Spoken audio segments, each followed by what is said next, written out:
Well, greetings and welcome back to the Bond Geek channel. I, of course, your host. My name is Henry Stevens, and on this episode, very much so for me, this is my little tribute to, in my opinion, two of the greatest film producers of all time, Barbara Broccoli and Michael Wilson. I grew up with James Bond and I got into the world of James Bond through their movies. My first film, as many people know, was Goldeneye, and to this day I think we are so lucky to have them as the shepherds and the stewards and the carers of the James Bond franchise. There are so many other producers out there who are, in my opinion, nowhere as good, or even if they have some success in the belt, they, I think, could potentially butcher and destroy what makes the James Bond franchise what it is, and which makes me feel even more grateful that they're the ones in charge of the franchise. I wanted to do a video here to really celebrate Barbara Broccoli and Michael Wilson and the reasons why I think they are such great producers. And do you know what? I'll just add this in here as a bit of an extra thing. One of the things I always hoped one day I could do, and you never know, I might, putting it out there in the world, you never know what might happen, is I would love to interview Barbara Broccoli and Michael Wilson, or even just one of them, and just talk about their time in the James Bond industry and just the behind the scenes stories and like the pressures they've been under and just the stories and getting their insights. It would, to me, be an absolute dream, but I'm just putting that in there for the benefit here. But as I said, this video is well and truly about Barbara Broccoli and Michael Wilson, why I think they are the greatest producers of all time in the modern day, and why we're so lucky to have them looking after our James Bond franchise. But before we get into that, everyone, can I ask already, if you haven't, do give us a like, comment and subscribe to the channel. It really does help out. And if you want to listen to this episode on the go, whether it's on your journey to work or you need something to listen to while doing the dishes or going to the gym, you can listen to the Bond Geek podcast, available on Spotify and YouTube podcasting. So with that all being said, let me get into my first reason why I think they are just amazing producers. I really want to start off with this story. I really want to just dive into something that just for me signals how great they are. It's from listening to many different people being interviewed on podcasts or listening to documentaries. Just hearing about how they work with people is, to me, in my opinion, the greatest way a producer can. Yes, it's their project. Yes, it's their story. But when they bring in people to direct, they really see it as a collaborative effort, and they want the directors to put their print on James Bond and do their thing as well. I think one of the greatest stories actually for me was I was listening to an interview with Lee Tamahori, director of Die Another Day, and he had this idea about extending the car chase sequence, and he was like, "Oh, I'm not sure what's going to happen." They looked at it and said, "Yeah, let's go with it. How much it will cost? Yeah, by all means."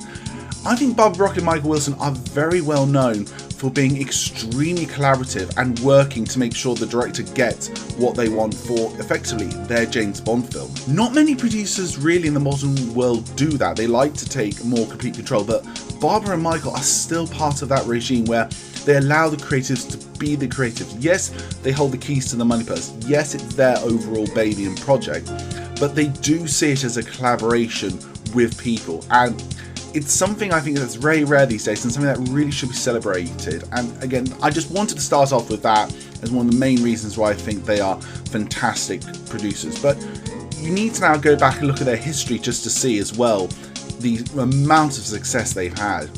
They started with Goldeneye all the way up to now the current No Time to Die, and will do Bond 26 and beyond. And you just only need to look at all the success and the prestige that their films have got. They have managed to keep this long-running franchise going and keep it at a high, critic score, audience score, and box office. That is not an easy challenge to do. If you think that it's as easy as it potentially could be to make these James Bond films and keep them as successful and as well loved as they have been doing with the Bond franchise, to me, I'm very sorry, but you're kidding yourself. We as the audience members, and I know a little bit because I did film production, a bit of film production time in my earlier years, we know nothing, the amount of stress, the amount of control, the amount of talent that you need to pull off the level of James Bond films, and they do it, and let's be fair, to a degree, again and again and again and again. Their batting average is so incredible, and it's so fantastic to see that they still can do it. And again, can you name me another producer, probably outside Kevin Feige, who has this level of prestigious and great response, and just, I think, knows the talent and knows the property so well. One of the things as well that I think we've heard a lot about when it comes to Barbara and Michael, again, to our delight, and we should be more grateful for it, but also to our annoyance slightly, which I'm getting into, is their commitment to quality. Second best is not acceptable for those two. They always, every film they make, whether in the Bond franchise or outside the Bond franchise, has to be this certain extreme high level of quality that they know they can achieve. And again, it's that sort of commitment to doing something like that which I think is truly incredible.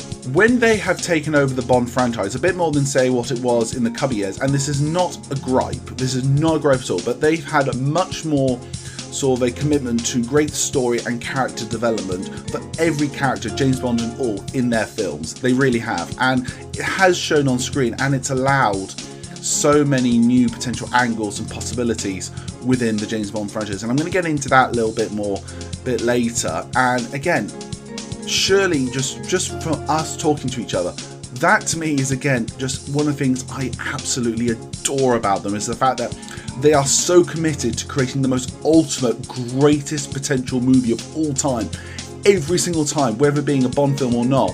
That sort of level of commitment and care brought into every single thing, it's just, that to me is just absolutely incredible. There's no such thing as like, well, that will be good enough. It's like, no, it's got to be 100% every time, and I think that is again another incredible thing about them. Now, let's be fair as well, on the other side of that flip, there is the thing about, because they take so long time in creating this ultimate greatest film of all time, it does mean that we're waiting a bit longer for these next films to come out. But again, you got to look at the flip side and the positive side of this. And now, I'm going to hold my hand up here. Full disclosure, I want Bond 26 now. I feel I've been waiting, I desperately want it. But the thing is, I know that when I'm waiting, they are behind scenes really crafting, in their opinion, the most ultimate version of what Bond 26 could be. And that's what still keeps me excited and motivated going forward, because I really do believe they are so hard at work at it. It is absolutely just, it's going to be amazing. I'm pretty 100% sure about that. Now, I want to circle back just very quickly to that innovation thing I was talking about. Throughout their tenure as producers of the James Bond franchise, they've constantly tried to reinvent, innovate, try new things, not just do the same old thing. Now, sometimes, yes, we do want the same old thing to a degree, the tropes, the style, the humour, but they've always tried to put new things in to really energise Bond and say it can be more than just this. And again, that is also very difficult to do. Now, the prime example of that is very clearly the Craig era of Bond films. They really tried to go out and do something new. But even in the Brosnan era, they were trying to do things like past loves with Bond. Bond, the fact that he can get injured, he truly is human. The fact that Bond can make mistakes. You know, all these sort of new ideas, and going, you know what? We're going to play with these ideas and we're really going to exploit them. Because that's one of the things I really wanted to say about their innovation and exploration when it comes to them being producers on their films. They don't normally half-arse things. They go, right, we're going to do, I don't know, Bond has a daughter. Let's really examine that. We're going to have Bond die at the end of the film. Okay, it's going to be controversial, but let's try and make it the best version of it we possibly can. Or we're going to do something where Bond meets a past love. We're really going to explore that because it's never really been shown before. Again, another tribute to them, the fact that they're brave enough and bold enough, in my opinion, to do something like that. Now, the final thing is sort of outside them being film producers. It's something that I don't think gets spoken enough about them, but they're amazing philanthropists. They really are. They work with so many charitable causes and do so many great things to help support and encourage people in the film industry and to help so many charities around the world. It's not something they really scream about, it's not something that they really share, but it is out there for you to see, and to me, they really take their prestige like, we have been lucky in life and we want to make sure we're giving something back and something to help the next generation. For me, that is something, again, just another reason why I really do admire them. I think they're absolutely just amazing people as well as film producers. They really go that extra mile with absolutely everything they do, and it's do you know what? It's something to look up to. It truly is, in my opinion. Well, everyone, that is my reasons why I think Barbara Broccoli and Michael Wilson are some of the greatest producers of all time. They've gone through so much in life. They've had to take over a franchise that was so successful from from Barbara and Michael's father.